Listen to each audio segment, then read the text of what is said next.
doesn't include utilities, et cetera, where you could take the price of that home, even on a first-time home buyer, and their mortgage rate with principal, interest, taxes, insurance is probably going to run on a $250,000 house about $1,700 a month. So, Jeez. and if you're purchasing at this point, again, and you're planning to stay, you see that increase. But with any market, I mean, again, we're not going to see that overnight flip. I think everybody's come to their senses, and again, we will never see. They're much more critical in reviewing people's documents for purchase. So if you're planning to be here for 3 to 5 years, it is, with the interest rates the way they are, no brainer when it comes to, because the rental rates are going increasingly up, and the interest rates coming down make it definitely affordable for those to purchase.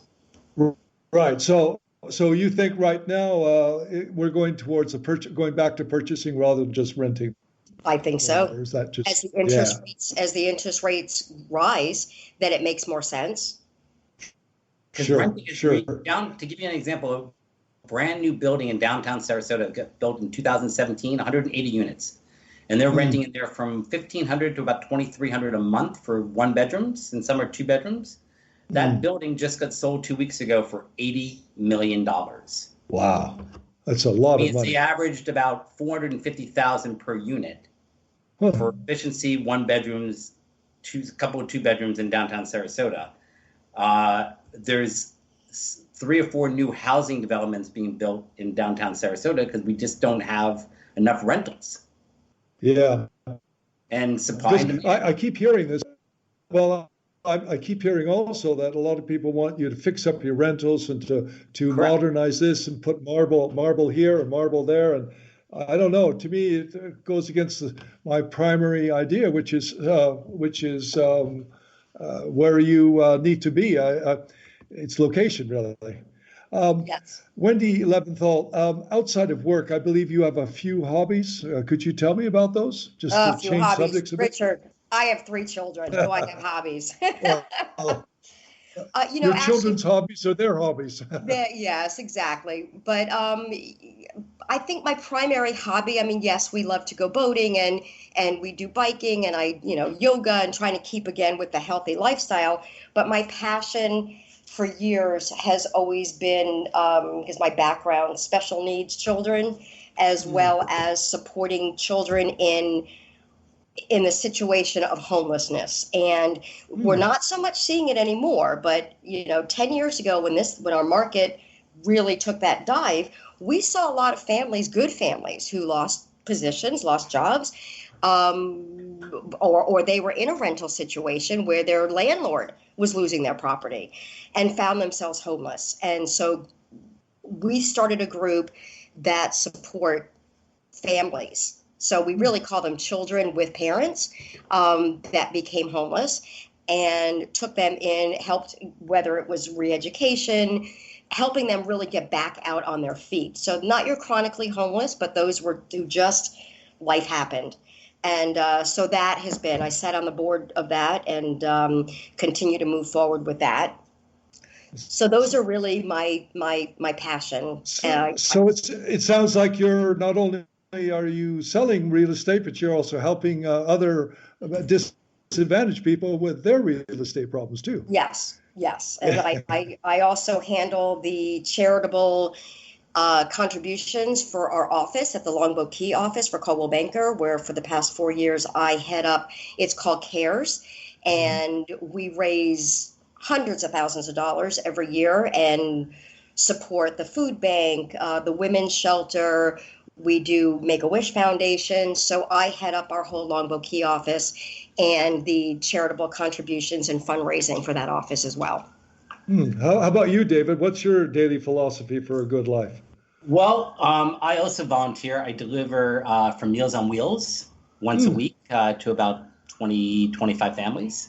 I also volunteer we have a great community radio station here in town called WSLR, which brings in live music and other events and cultural events. So I volunteer there as often as possible whenever they have a show.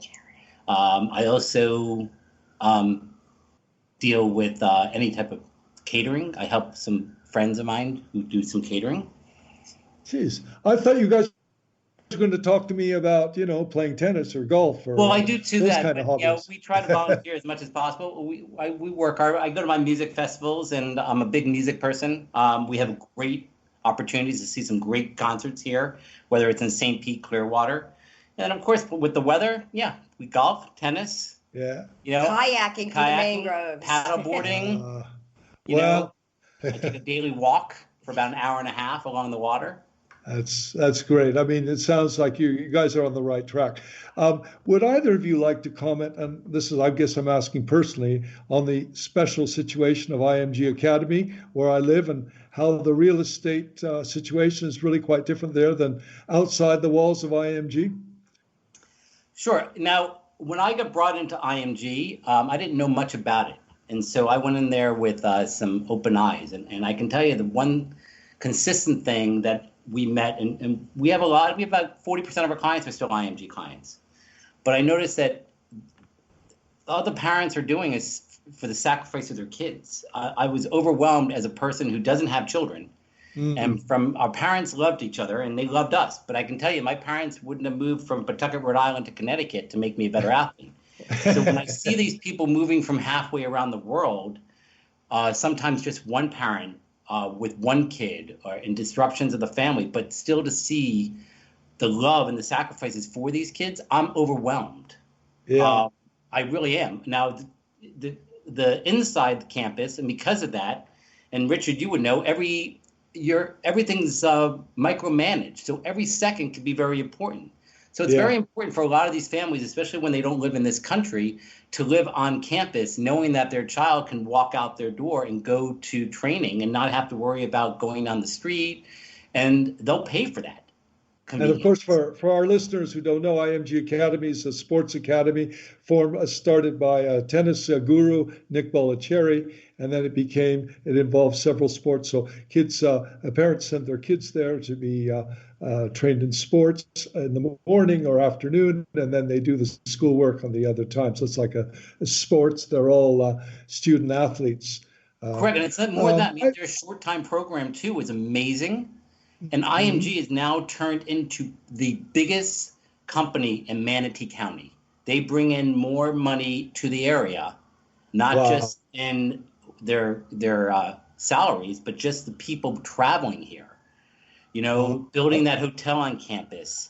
They used to refer out about $3 to $4 million worth of hotel stays, whether it's the Ritz or other places, off campus. Sure. Well, they then build a hotel on campus to bring those people in. Well, it sounds like then the property values need to be going way, way up.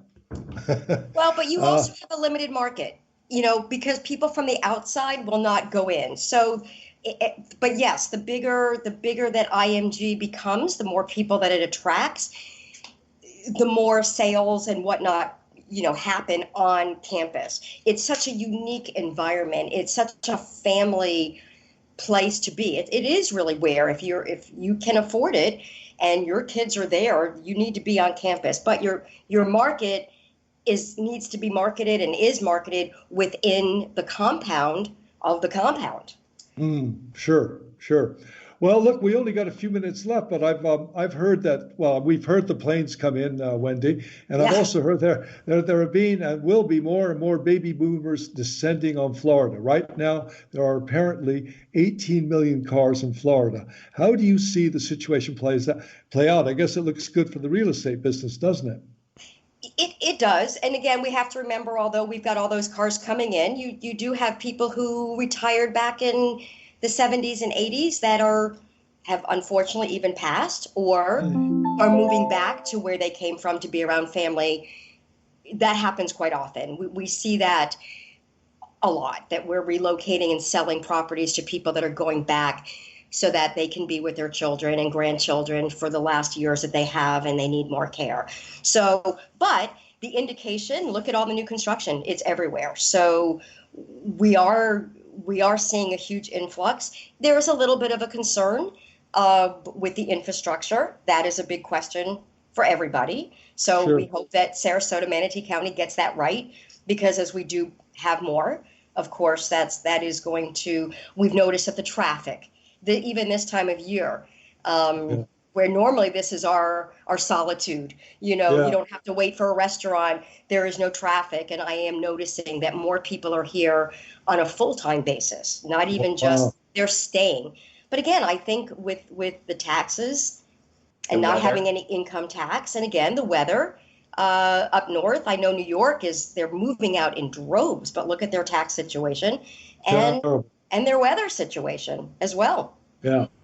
Well, look, we only have a minute left, unfortunately. It's been the time's gone fast. Wendy Leventhal and David Leventhal, would you like to give us some final thoughts on the MANASOTA real estate market and your Leventhal Coldwell Banker team, and maybe a couple of websites or, contact information so we can, and I'm thinking of a happy ending, of course, to all. Oh, happy ending. Interest rates are fabulous. Even, Okay. even for not just first-time home buyers, but even people who could afford to pay cash. My goodness, to be able to purchase something at under 4% and keep your money earning the money that it's earning in the marketplace is a win-win for everybody. And when you look at these waterfront properties, even down here, when I'm comparing them to Miami, Naples, Sure. Atlantic City, Malibu, we are actually very reasonable for direct waterfront. So, Okay. it's amazing what a great deal you can get down here. Well, just moving quickly here, what's your website, or what is your contact info? Our website is the website's leventhalteam.com. It's David and Wendy Leventhal. Our contact information is David's at 941-518-7694, and Wendy is at 941-376-4894. But you can Thank always you very much. Thank you very much for the time. Thank you. I'd like to remind our listeners that Curmudgeonly Yours can be heard on iHeart, AHA, Sound Echo, Spotify, many other radio platforms, on the internet, and obviously on our own societybitesradio.com. You click on Cultural Presenters, Global Culture, and Curmudgeonly Yours, or on richardbont.com, click on Podcasts. Thank you very much, Wendy Leventhal and David Leventhal of the Leventhal Coldwell Banker team. So I'd like to thank our guests for being on Curmudgeonly Yours today. And please, if you like what you heard, send me an email to richard@richardbont.com. And if you didn't, please keep your comments to yourself. Remember, this is Richard Bont and Curmudgeonly Yours on Society Bites Radio, where everything is what it seems, nothing is what it seems, and what is not said is often of most interest.